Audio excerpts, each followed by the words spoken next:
हम 6 प्रश्नावली 6.2 का चौथा प्रश्न हल कर रहे हैं, जिसमें दिया गया है कि आकृति में यदि पी क्यू समानांतर एस टी, पी क्यू समानांतर S T, P Q are अर्थात ये कोण दिया हुआ है 110 का, आर एस टी ये दिया हुआ है 130 का, तो हमें ज्ञात करना है क्यू आर एस अर्थात ये कोण अपने को ज्ञात करना है। आप प्रश्न में दिए गए चित्र में बिंदु आर से होकर एस टी के समानांतर रेखा खींचते हैं, अर्थात सबसे पहले हम इस एस टी के समानांतर आर एन रेखा खींची है। हमने एस टी के समानांतर आर एस रेखा खींच ली। अब इसमें ज्ञात करो एस टी समानांतर आर एन हो गया, एस टी समानांतर आर एन, तो आर एस टी अर्थात ये कोण, और दूसरा है प्लस एस आर एन अर्थात ये कोण। क्योंकि दोनों समांतर रेखाओं के बीच एक तिर्यक रेखा से के एक और अंत्य कोणों का योग है 180, अर्थात ये दोनों समांतर रेखा होगी और इनके बीच में ये तिर्यक रेखा है ऐसा। इसके माध्यम से जो अंत्य कोण, ये दोनों अंत्य कोण बने, इनका योग 180 होता है। 180 होता है तो एक कोण हमको दे रखा है, ये ज्ञात करते हैं पहले, अर्थात या 130 प्लस एस आर एन अर्थात ये कोण बराबर 180 हो गया दोनों का योग। एस आर एन 180 और इसको हमने इधर पक्षांतर करके ले आए -130, तो एस आर एन अर्थात हमारा ये कोण कितने का हो गया 50 अंश का।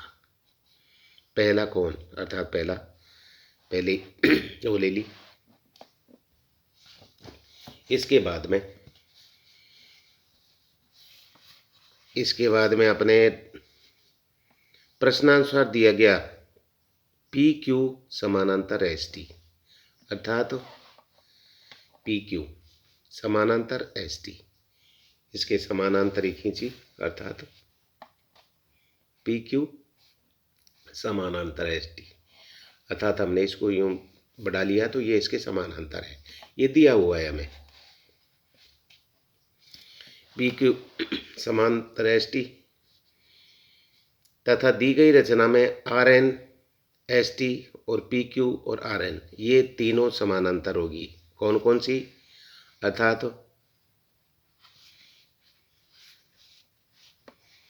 पी क्यू एस टी और आर एन, ये तीनों रेखाएं आपस में समानांतर हैं। अब तीनों रेखाएं समानांतर है तो ये कौन सा, अर्थात पी क्यू आर और क्यू आर एन, ये अर्थात क्योंकि दोनों रेखाएं एक ही रेखा पर समानांतर हैं तो ये परस्पर समानांतर होती हैं। पी क्यू आर एन और क्यू आर एक तिर्यक रेखा से, अर्थात पी क्यू और आर एन एक तिर्यक रेखा कौन सी, Q R,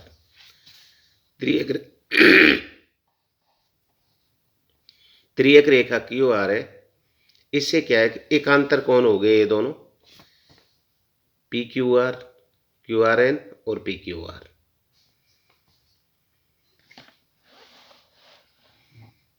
Q R N अर्थात ये कोण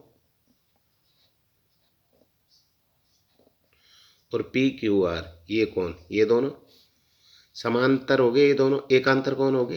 क्योंकि जब ये दोनों समांतर रेखाएं और ये क्यू आर त्रियक रेखा काटती है तो पी क्यू आर ये कोण और क्यू आर एन ये कोण दोनों एकांतर कोण हो गए। दोनों का योग कितना हो गया, दोनों का कोण एकांतर कोण है तो क्यू आर एन बराबर 110 है और पी क्यू आर 110 दिया गया है, तो क्यू आर एन अर्थात Q R N P Q R तो 110 दिया हुआ है तो क्यू आर एन कितना हो गया 110 ही हो गया। Q R N plus S R N 110, Q R N plus 50, ये एस आर एन अपने को ये दे रखा SRN 50 ये हमारा हल करने पर आ गया था। 50 समीकरण 1 से, अर्थात QRS बराबर 110 है ही, ये 50 है, इधर आ गया, पक्षांतर हो गया माइनस का। QRS बराबर 60, अर्थात ये हमारा कितना हो गया, ये जो इन्होंने पूछा था ये कौन QRS, ये 60 का हो गया, ये हमारा उत्तर हो गया। इसी प्रकार अगला प्रश्न देखेंगे हम। प्रश्न 5 है, आकृति 5 में यदि AB समानांतर CD, ये AB इसके समानांतर है, APQ 50 अंश, APQ ये 50 अंश दे रखा है, APQ, PRD 127, PRD अर्थात ये 127 है। तो x और y का मान ज्ञात करो, इसे x और y का मान ज्ञात करो। प्रश्न में दिए गए चित्र के अनुसार AB समानांतर CD, ये दोनों हमको दे रखी है। प्रश्न का इसी टाइप से जैसे लिखना है, एक दो बार देखते हैं तो वो जानकारी रहती है। AB दोनों समांतर रेखाएं, PQ तिर्यक रेखा होगी हम इस चित्र के लिए। अब इसमें देखो x बराबर APQ एकांतर कोण, x बराबर APQ एकांतर कोण हो गया x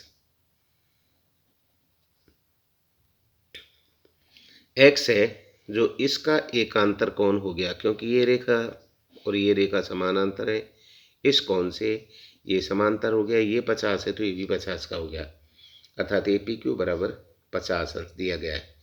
पुनः चित्र के अनुसार AB समानांतर CD, PR अगली रेखा, PR ये तिर्यक रेखा होगी, दोनों को प्रतिच्छेद करती है। तो अब APR अर्थात ये कोण APR बराबर PRD अर्थात ये कोण दोनों बराबर होंगे, क्योंकि ये एकांतर कोण है। तो APQ अर्थात ये कोण प्लस QPR ये दोनों कोणों का योग, APQ और QPR ये दोनों कोण, इन दोनों बराबर किसके हैं, PRD अर्थात इस कोण के बराबर हैं। ये दोनों कोण कौन से, एक तो APQ और QPR, ये इन दोनों कोणों का योग है किसके बराबर, PRD अर्थात इस कोण के योग के बराबर, इस कोण के योग के बराबर है। तो ये हो गया 50 हमारा APQ हो गया 50, QPR y है हमारा बराबर, ये PRD 127 है।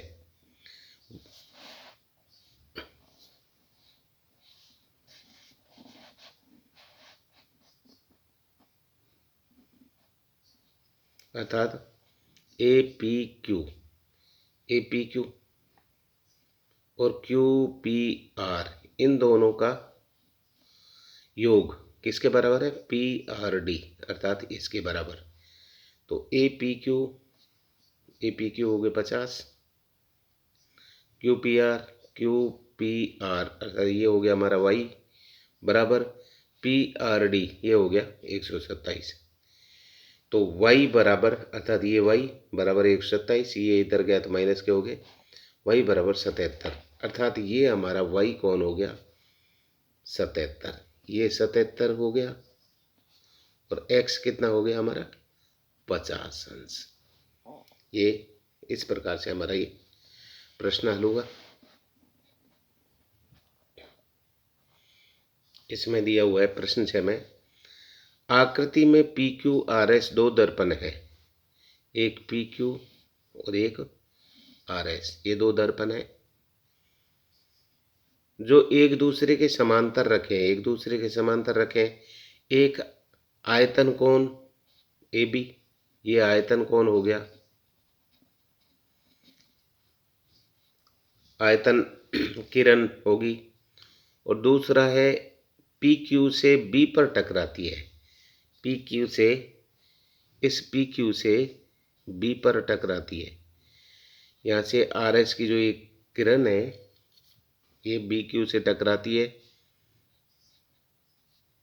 और परावर्तित किरणों पथ बी सी पर चलकर दर्पण आर एस से सी पर टकराती है। इसे परावर्तित तो यहाँ टकराकर यहाँ टकराती है, तो पुनः सी डी अनुदिश परावर्तित करती है। यहाँ टकराती है तो ए बी बनाती है और यहाँ टकराती है तो सी डी बनाती है, अर्थात ये दोनों ए बी समानांतर सी डी है। दिया गया आकृति में पी क्यू और आर एस दोनों दर्पण है। पी क्यू, ये पी क्यू हमारा, ये आर एस, दोनों दर्पण है जो एक दूसरे के समानांतर रखे हुए हैं। एक आयतन किरण है, एक आयतन किरण है, एक ए बी, और दर्पण पी क्यू से बी कर टकराती है। दर्पण इस पी क्यू से बी पर टकराती है। सी डी पर एक परावर्तित किरण है, सी डी ये भी एक परावर्तित किरण है जो आर एस पर, आर एस से परावर्तित होती है, इस पर टकराती है और यहाँ से परावर्तित होती है।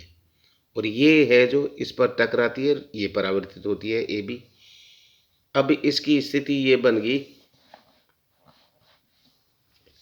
अर्थात बी पर इसका हमने बीच में लंब डाल लिया, ये कर दो हो गए।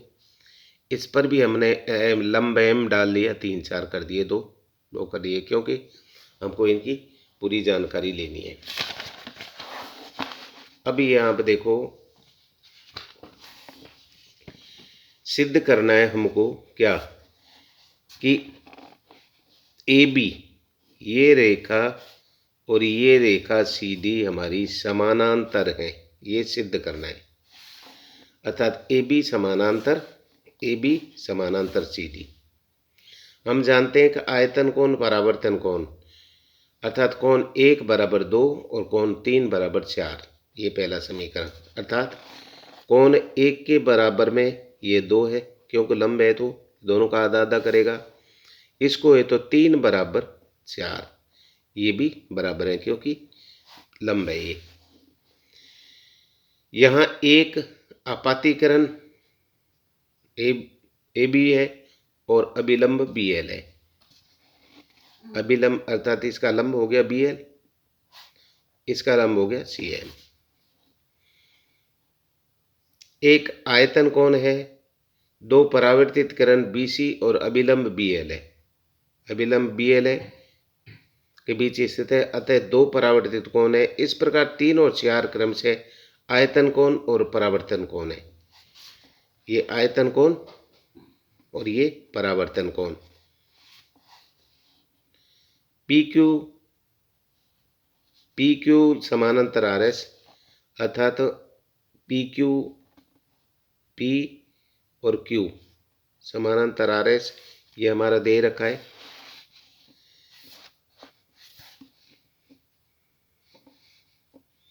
पी क्यू समानांतर आर एस, बी एल लंब पी क्यू पर, जो ये बी एल है किस पर है, पी क्यू पर लंब है, और सी एम किस पर है, आर एस पर। ये जानकारी के लिए बी एल लंब सी एम और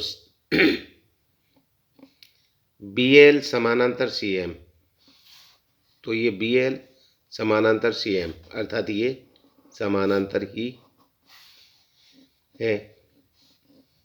एक तिर्यक रेखा बी सी इनको प्रच्छेद करती है। एक तिर्यक रेखा ये बी सी है जो इन दोनों को प्रच्छेद करती है, किसको, बी एल को और सी एम को प्रच्छेद करती है। कोण 2 समानांतर बराबर हो गए, कोण 3, ये 2 कोण और 3 कोण समांतर हो गए क्योंकि ये एकांतर हो गए, एकांतर कोण हो गए। यदि ये अपने ये रेखा और ये रेखा मान लो इसको और बढ़ाया जाए, ये 2 तिर्यक रेखाएं, ये तिर्यक रेखा इनको काटे तो ये 2 और 3 कोण है, एकांतर कोण हो गए, बराबर होंगे। 2 3 एकांतर कोण हो गए।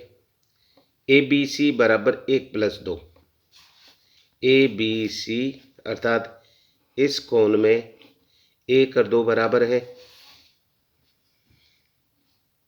ए बी सी बराबर 2 + कोण 2 क्योंकि 1 और 2 बराबर है, 2 प्लस 2 ये दोनों बराबर है, तो ये भी। आगे ए बी सी बराबर 2 कोण 2 बी सी डी अर्थात ये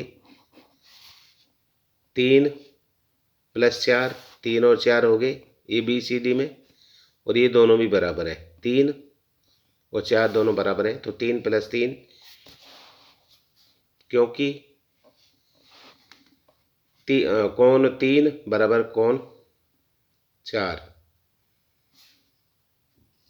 लेकिन बी सी डी 2 3 हो गए, 2 3 बराबर है, तो 3 और 4 ये भी बराबर है, 1 और 2 भी बराबर है, तो ये जब दोनों बराबर है, ये दोनों बराबर है, तो कोण ए बी सी बराबर होगा बी सी डी के। कोण ए बी सी बराबर बी सी डी, ये एक एकांतर कोण है तथा बी सी एक तिर्यक रेखा है। ये एक एकांतर कोण हो गए, ए 2 और 3, बी सी और सी एम ये समांतर रेखा होगी और बी सी इसकी तिर्यक रेखा होगी।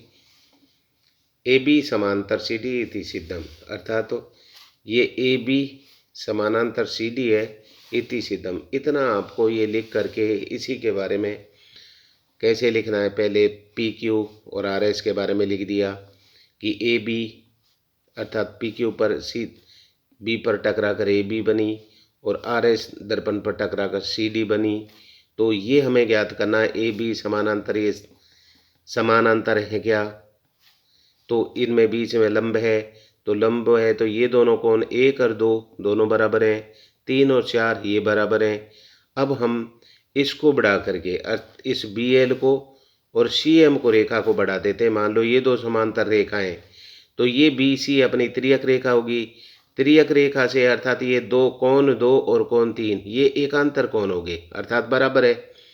ये अपने को पता ही है कि दो समांतर रेखाओं के बीच में एक तिर्यक रेखा काटती है, तो उसके विपरीत में ये बनने वाले एकांतर कोण है अंदर में, और ये एकांतर कोण हो गए, तो ये बराबर है 1 और 2, क्योंकि लंब है तो कोण का बीच में से दोनों कोण बराबर है, 1 और 2 बराबर है, इधर 3 और 4 बराबर है, तो इससे यही सिद्ध होता है कि कोण ए बी सी अर्थात ये कोण बी सी डी ये कोण दोनों बराबर हैं, तो अतः सिद्ध होता है कि ए बी समानांतर सी डी। यही सिद्ध करना था, ए बी समांतर सी डी। इसको देखें और आगे शेयर करें और इसको चैनल को सब्सक्राइब करें।